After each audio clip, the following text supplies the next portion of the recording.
glass everywhere. The car was caged in, my leg was trapped. I couldn't get it out. Like, I looked over, everybody was bloody. This was not the way Central High senior Martin Martinez pictured his graduation day. Freshman and sophomore year weren't the greatest years for me, GPA-wise, so junior and senior I really had to turn it around. And he did. So last Wednesday, Martin hopped in the car with 3 of his best buddies, and off to Selland Arena they went. Got on the freeway. We got off on the Stanislaus exit. We were driving already. We were going on the one-way street. We got hit from the side, and we spun out. We were against the wall to the overpass.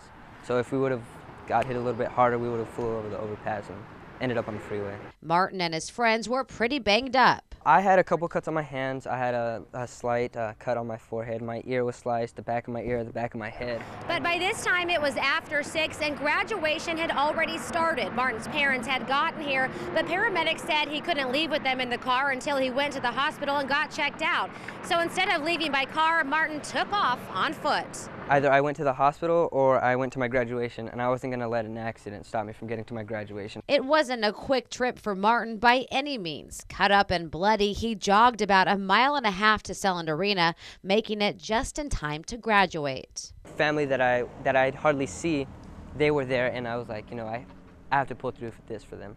Here we are, sitting down waiting, and I get this call, and I'm just like, okay, we weren't sure if he was okay.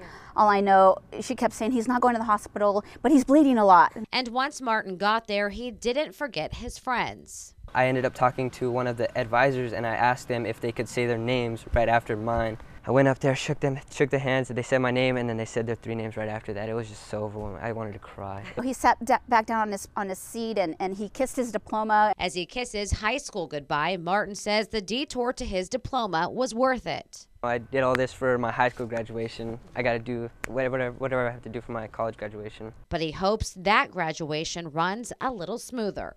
Reporting in Southwest Fresno, Ashley Ritchie, KMPH News.